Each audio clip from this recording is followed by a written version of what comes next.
Okey, Assalamualaikum warahmatullahi wabarakatuh semua. Hari ni kita nak belajar tajuk energy transfer.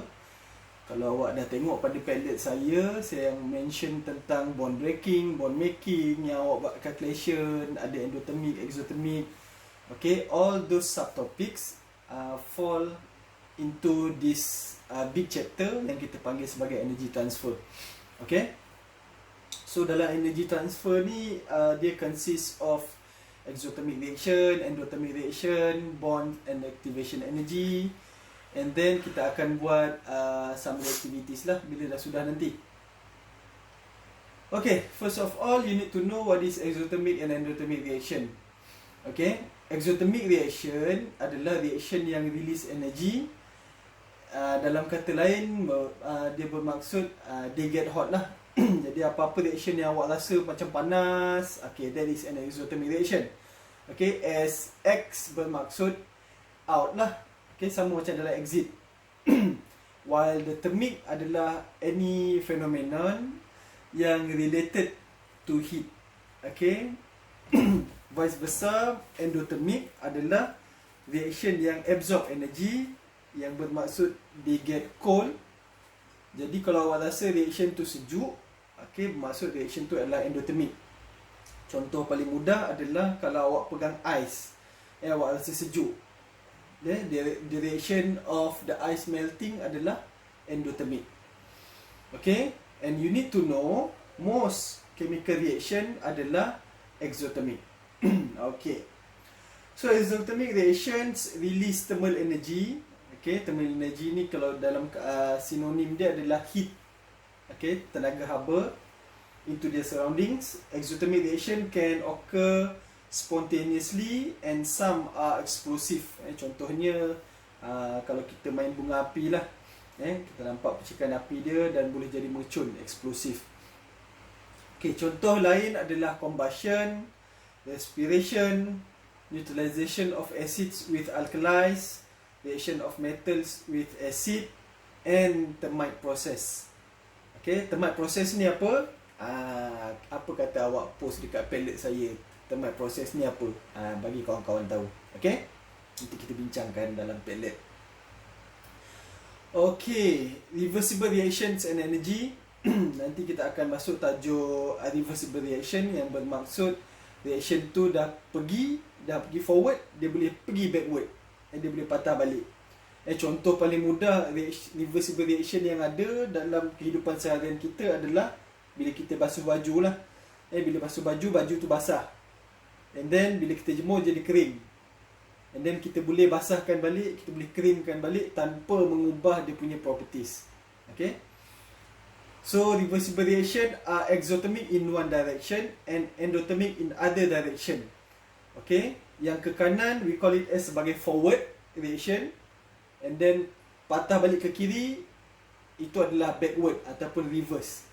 Okay, it could be dalam chemical reaction forward dia adalah exothermic and backward dia adalah endothermic. In other reaction it could be the forward adalah endothermic and the reverse adalah exothermic. Dia tak semua forward adalah exo. Okay, you need to know that. Okay, this given example adalah hydrated copper sulfate to become anhydrous copper sulfate plus water. Okay, kalau kita nampak dekat sini, copper sulfate ada dot 5H2O. Okay, dot 5H2O tu maksud dia bukannya dia darab ya. Dot H2O tu bermaksud there is 5 water molecule attached, okay, melekat pada satu copper sulfate. Jadi bila kita panaskan, forward reaction, jadi bila kita panaskan, dia akan absorb heat, akan berlaku proses endothermic. Okay, dan bila dia dah panaskan, water tu akan evaporate. Okay, dia akan evaporate, mengeluarkan water lah. Jadi kalau kita tengok dekat sini, forward dia adalah endothermic. Okay, and then water will evaporate. Sebab tu awak dapat water dekat sini. Jadi copper sulfate dekat sini dia dah hilang, dah tak ada. 5H2O ni dah keluar dalam bentuk yang ni. Okay, Jadi kalau forward dia adalah endothermic, automatically backward dia adalah endothermic. Okay. Okay. The amount of energy transferred in each direction is exactly the same. Ini maksudnya if the forward reaction adalah delta equals to delta H delta H is equals to 100 kilojoule, bermaksud patah balik dia adalah delta H dia adalah negatif 100 kilojoule. Okay. So amount untuk forward dengan amount energy untuk backward dia adalah sama. Okay, you need to know dalam reversible reaction, dalam energy transfer ni, simbol untuk energy yang kita gunakan adalah delta H. Kalau awak dah belajar dalam physics yang kalau kita panggil sebagai enthalpy lah. Okay.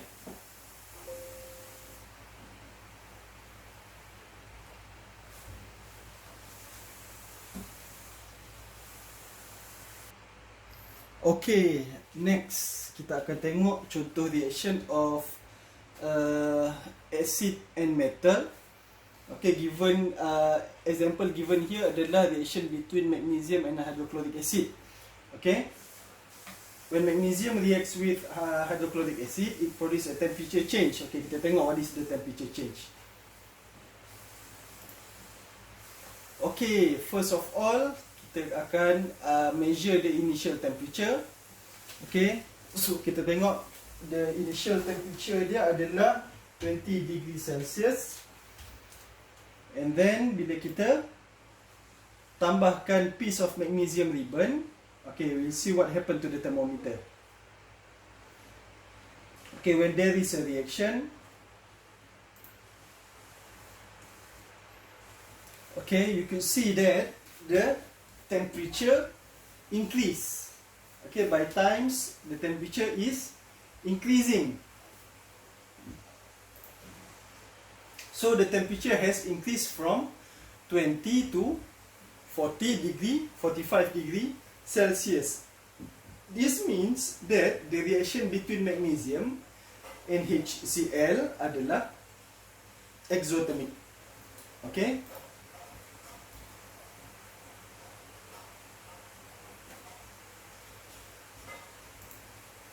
Okay, what happened to energy in the reaction between magnesium and HCl actually?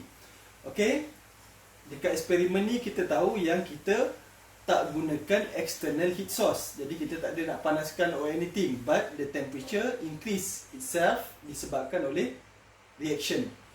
Okay, during the reaction, chemical energy in the reactants is converted to thermal energy. Di-convert ke dalam bentuk heat. And it causes the temperature to rise. Okay, itu yang menyebabkan temperature tu naik. And eventually the heat will be lost and the temperature of the reaction mixture returns to normal. Jadi bila reaction dah habis, kalau kita biarkan lama-lama dia akan sejuk sendiri. Contohnya macam awak buat air Milo lah. Awak buat air Milo, air tu panas, awak biarkan lama-lama, nanti after half an hour ataupun after an hour, Milo tu akan kembali kepada suhu bilik. Okay. So macam mana nak lukiskan energy level diagram? Okay, energy transfer can be represented in an energy level diagram. Okay, cara nak lukis dia untuk exothermic reaction, reactant mesti berada di bahagian atas. Okay, and then energy will be lost. Okay, kita tahu tadi exothermic membebaskan haba, jadi energy will be lost. Jadi energy loss yang menyebabkan temperature rises. So energy loss, and then barulah terhasilnya produk. So untuk exothermic, reactant atas, produk dekat bawah. Okay, so overall dia akan jadi negatif lah sebab dia ke bawah. Okay. So exothermic reaction release thermal energy ataupun release heat. The energy change is exothermic is negative. Okay, dekat sini delta H dia adalah negatif. Okay, kita buat sama-sama. An exothermic reaction. Okay, release. In an exothermic reaction, contohnya combustion, the temperature will increase. Okay, good. This is because heat ataupun thermal energy is being released to the surroundings. In an exothermic reaction, the reactants have tadi dia dekat atas kan. Bila dia dekat atas, maksudnya dia more energy. This means that the energy change of the reaction is negative. Okay. Okay, betul semua. Okay, well done. Okay, next. Okay, next kita akan lihat kepada endothermic reaction. Kita akan bincangkan endothermic reaction. Endothermic reaction absorb thermal energy and so cause a decrease in temperature. Jadi maksudnya, contoh paling mudah, kita ada duit tetapi orang lain menyedut duit kita, menyebabkan duit kita makin kurang. Okay, anggaplah kita sebagai termometer, orang yang menyedut tu sebagai reaction, dia akan absorb heat daripada kita, absorb, sebab tu kita akan detect a lower in temperature. Jadi kita makin kurang temperature. Sebab the reaction absorb energy daripada kita. Okay, contohnya adalah thermal decomposition. Thermal decomposition, photosynthesis, some type of electrolysis, and Sherbet ni apa? Gula-gula yang kalau masuk dalam mulut awak tu awak rasa sejuk. Contoh paling mudah dia adalah gula-gula berangin ke, Mentos ke. Jadi bila awak makan, chemical tu masuk dalam mulut awak, awak akan rasa sejuk. Awak akan rasa min. So benda tu lah yang endothermic reaction. Jadi awak akan rasa dalam mulut awak sejuk. Okay. Is this reaction exo or endo? Okay, kita tengok reaction between ammonium nitrate and water. Okay, bila ammonium nitrate reacts with water, it produce a temperature change. Okay, kita tengok apa temperature change dia. Okay, first of all, macam biasa, kita measure dia punya initial temperature dia. Okay, and then we put some piece of ammonium nitrate into the water. Okay, as the reaction occurs, the ammonium nitrate dissolve. Okay, they dissolve in the water to produce ammonium and nitrate ion. Dan kita tengok temperature dia akan decrease daripada tadi 20, now it has become 4 degrees Celsius. This means that the reaction between ammonium nitrate and water adalah endothermic. Okay? Because the temperature has been decreased from 20 into 4 degrees Celsius. Okay, what happened actually? During the reaction, thermal energy from the reaction mixture is converted to chemical energy. Okay, dalam case ni, kalau exothermic, daripada chemical kepada thermal. Tetapi untuk endothermic, okay, heat ataupun thermal energy is absorbed untuk reaktan berlakunya reaction. Jadi untuk dia berlaku reaction dalam reaktan, dia perlukan heat. Jadi dia akan absorb. Okay, this causes the temperature to fall. Okay, thermal energy from the surrounding is transferred to the reaction mixture, and walaupun dia dah sejuk, lama-lama nanti dia akan jadi normal balik. Okay, contoh paling mudah adalah kenapa awak letak ais dalam air, awak rasa air itu sejuk. Okay, what happen actually adalah ais tadi dia akan menyerap haba daripada air untuk dia menjadi liquid. Daripada solid menjadi liquid. Kita tahu dalam solid, kalau kita belajar particle theory, okay, solid has low energy. Dia tak bergerak, dia has low energy. Dia ada low kinetic energy. Okay. Tapi bila dia nak jadi liquid, liquid tu dalam keadaan partikel dia yang bergerak lebih laju. Jadi it has a higher energy. Jadi daripada solid yang low energy nak menjadi kepada liquid yang high energy, apa yang dia perlu buat? Dia perlu gain energy kan. Jadi daripada mana dia gain energy? Dia akan gain energy, dia akan absorb energy daripada air tadi. Dan air itu sebagai surrounding dia. Dan sebab tu air awak akan jadi sejuk, disebabkan oleh ais menyerap haba daripada air untuk menukarkan state dia daripada solid kepada liquid. Okay, boleh imagine ya. Okay, kita tengok pula energy level diagram dia macam mana. Okay, dalam kes endotermic, reaktan bermula dengan low energy, bermaksud dia dekat bawah. Okay, as time dia akan gain energy. Okay, dia akan gain energy, barulah menjadi produk. So, produk dia mempunyai energy yang lebih tinggi daripada reaktan. And then the symbol will be positive, bermaksud dia gain energy. Okay, jangan lupa untuk y-axis ada kena label energy dalam bentuk kilojoule, unit kilojoule. And then at x-axis kena letakkan time dalam unit second. Okay. Okay, what is the summary? Endothermic reaction, absorb energy, good. In an endothermic reaction, ammonium, nitrate and water, the temperature will, good, decrease. This is because the heat is taken from the surroundings. In an endothermic reaction, the reactants have less energy, good. This means that the energy change is positive. Okay. Okay, well done. Good, betul semua. Okay, ada beberapa reaction.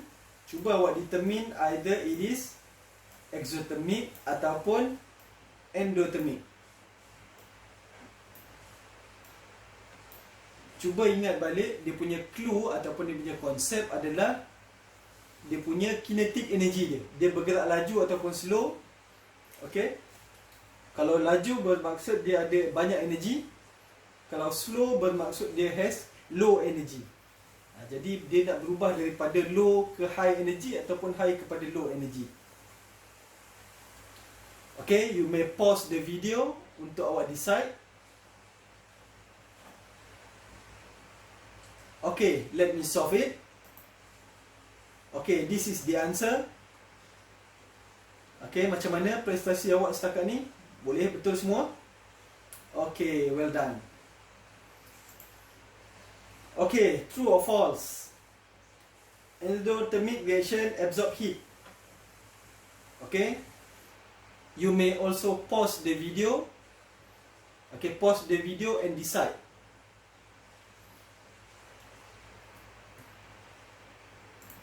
Okay, this is the answer. Okay, how many correct answer that you get? Okay, berapa yang awak dapat betul? Kalau dapat betul semua, good. Maksudnya awak dah mula faham. Okay, kalau siapa yang belum betul semua lagi, okay, cuba repeat balik video. Sebelum ni tengok balik mana yang kesilapan awak. Okay. Now kita dah masuk kepada bond and activation energy. Yang cerita tentang each bond dia ada value dia yang tersendiri lah. Okay. So making and breaking chemical bonds. Most chemicals will break up ataupun decompose if they are heated strong enough. Okay, this means that energy is needed to break chemical bond adalah in an endothermic process. Contohnya kita ada kat sini between kita name it as carbon and carbon for example ya. It could be hydrogen, it could be oxygen. Okay. So for example between carbon and carbon, so when kita panaskan, this bond will absorb the energy and then causing it to break. Okay. So because bond breaking is endothermic, bond making must therefore be exothermic. This means that the energy is released when chemical bonds are made. Okay, jadi awak kena ingat bond breaking adalah endothermic, bond making adalah exothermic. Jadi dekat mana bond breaking, dekat mana bond making ni? Okay, bond making adalah di bahagian reactant. Okay, reactant ni adalah bond breaking. Jadi dia kena putus baru dia boleh membentuk new product. So bond daripada reactant akan menghasilkan products. Jadi bond making ni akan membentuk produk yang baru. Jadi dia dah putus, dia akan combine dengan elemen yang lain, baru dia boleh jadi produk. Okay. So dekat sinilah, tadi bila dia dah putus, dia akan combine untuk membentuk produk yang lain. Okay. So macam mana sebenarnya kalau kita nak explain dalam bentuk energy level diagram ni? Okay, apa beza dia? Untuk exothermic reaction, kita tahu yang reactant berada di bahagian atas.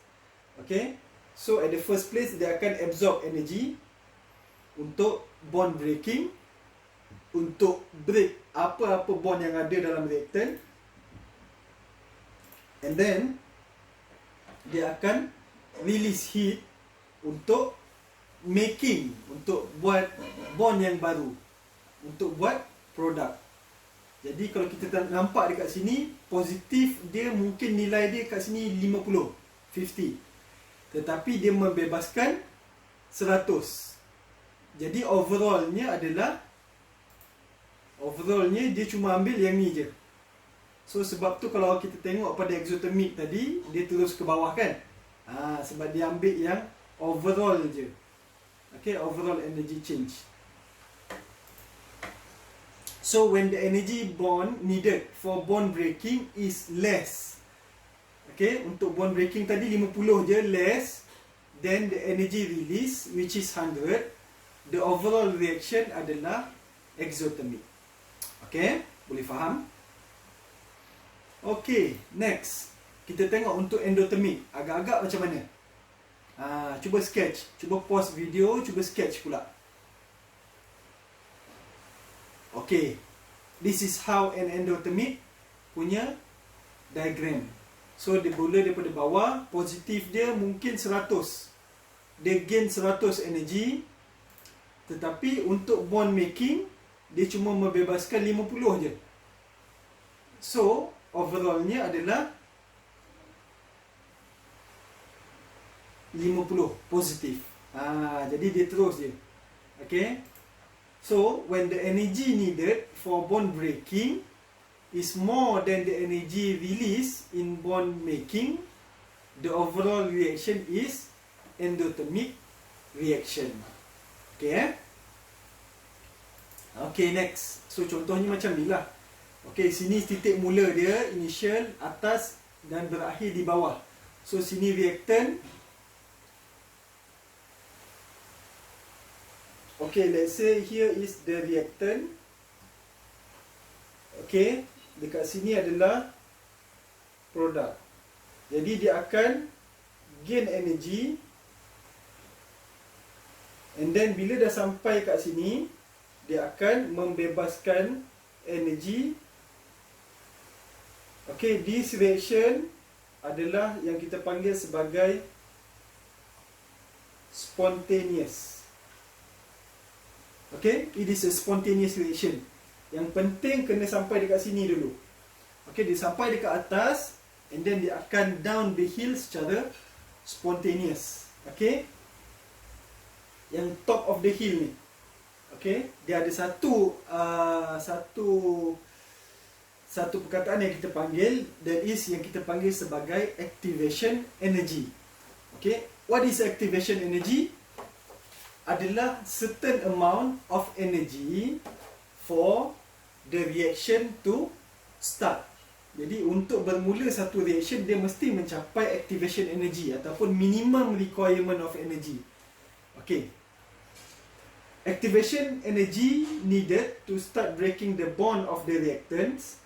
In most chemical reactions, some existing bonds need to be broken before new bonds can be made. Okay, dia perlu mencapai activation energy dulu. Okay, do different reaction need different activation energy?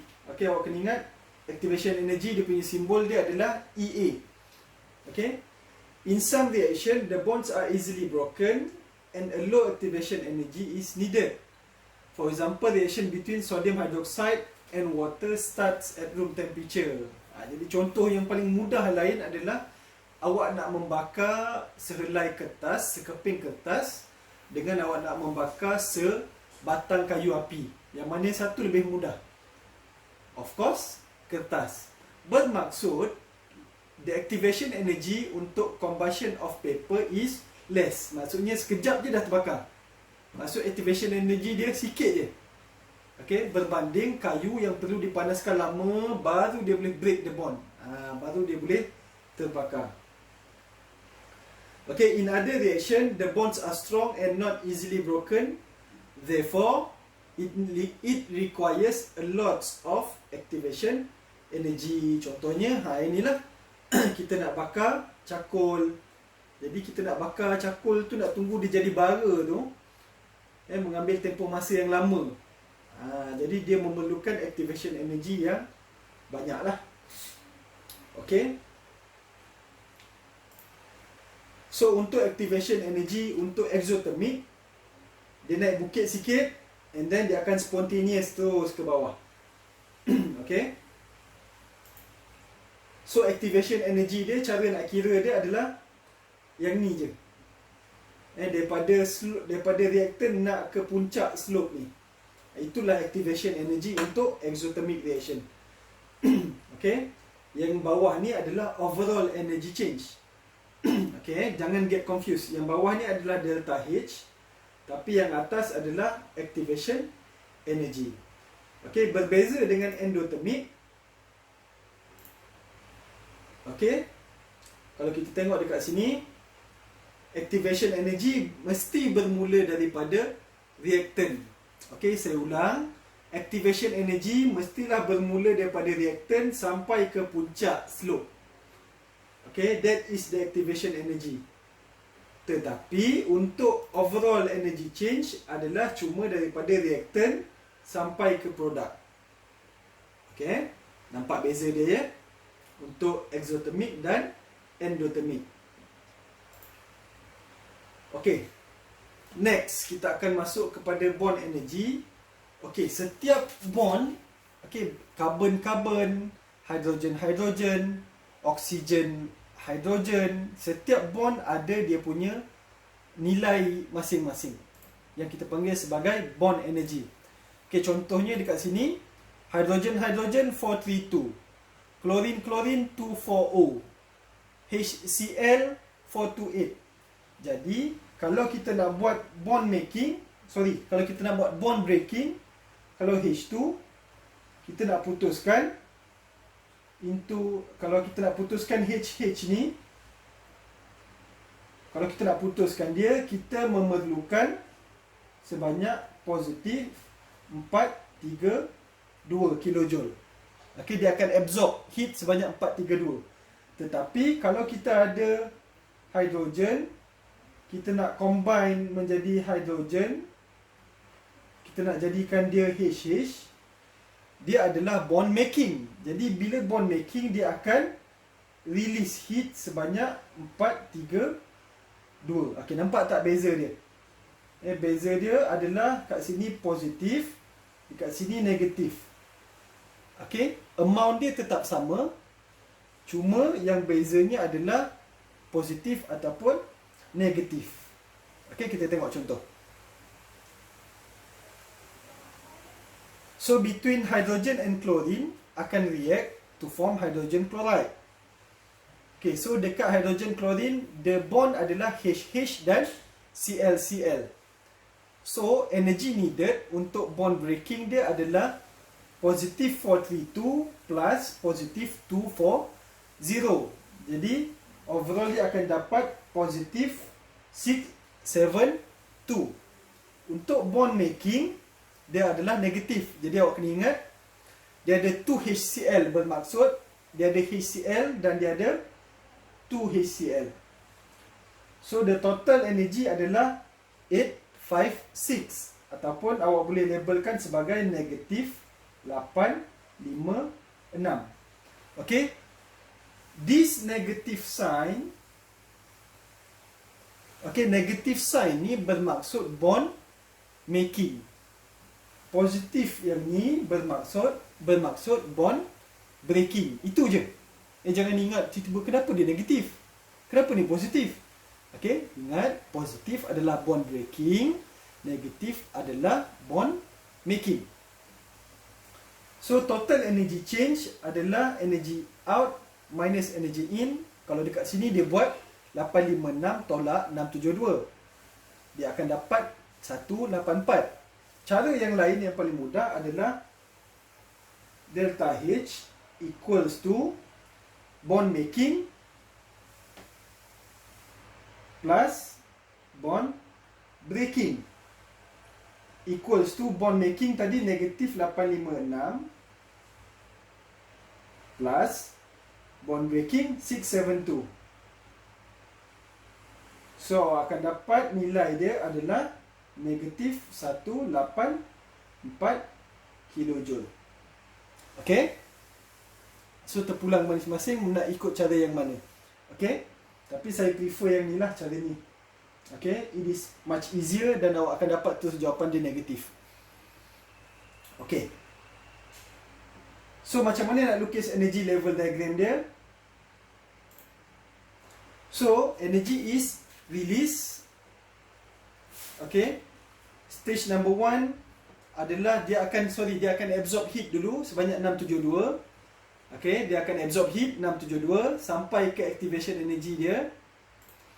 And then dia akan buat bond making, dia akan release 856 untuk menjadi HCl.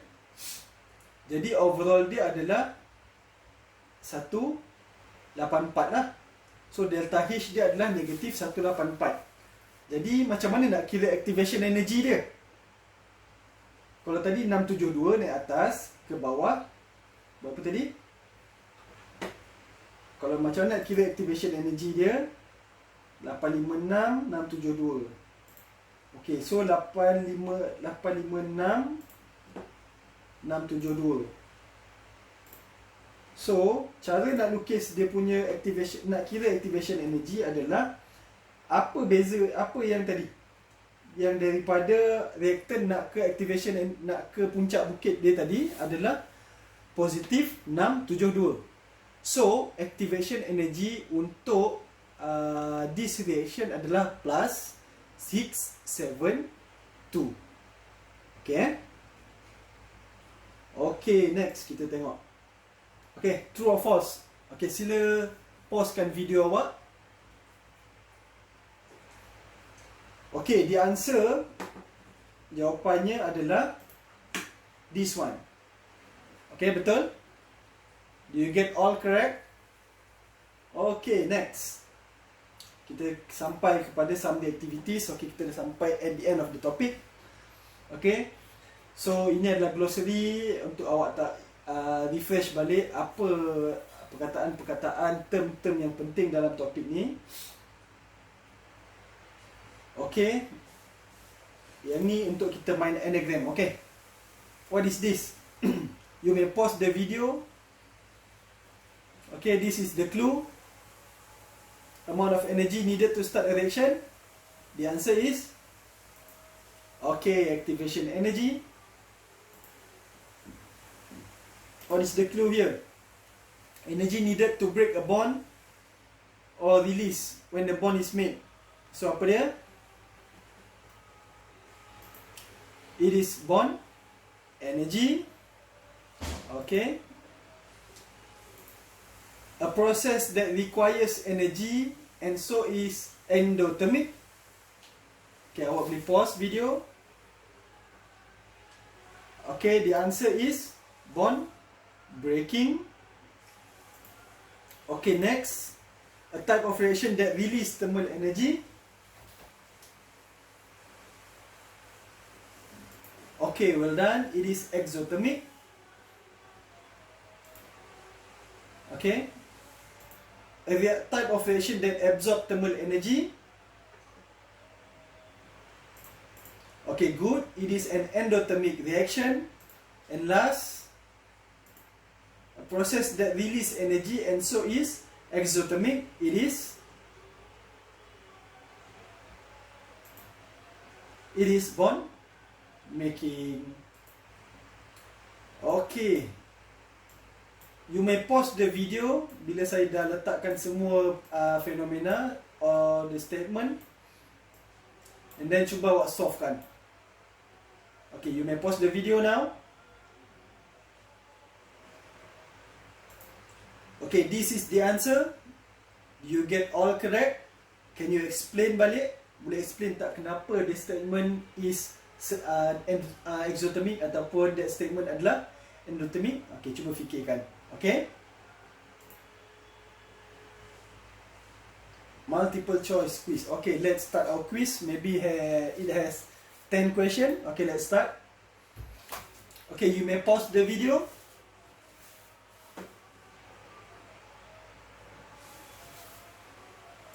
Okay, the answer is exothermic. Which of these process is endothermic? Burning wood, reacting acid with alkali, dissolving ammonium nitrate in water, reacting magnesium with HCl. Okay, that is the answer. Which of the statement is not true?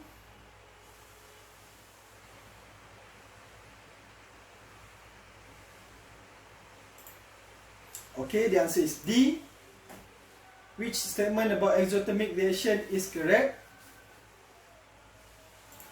Okay, the answer is A. What sign does the total energy for endothermic reaction? Okay, it is positive.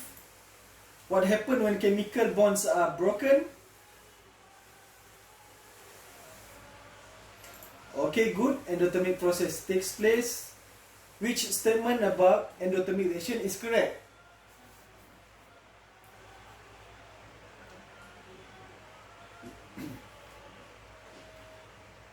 Okay, good. The answer is C. About exothermic. Okay, good. The answer is A. What is the energy required to start the reaction? Okay, good. The answer is activation. And last. Okay, good. The answer is B. Okay. So we have come to an end. So hopefully you have a clear mind on this topic. Okay. Nanti saya akan post next topic punya video. Okay. So if you still have uncertainties, tengok balik video dan saya akan provide some exercises. Okay. See you next time.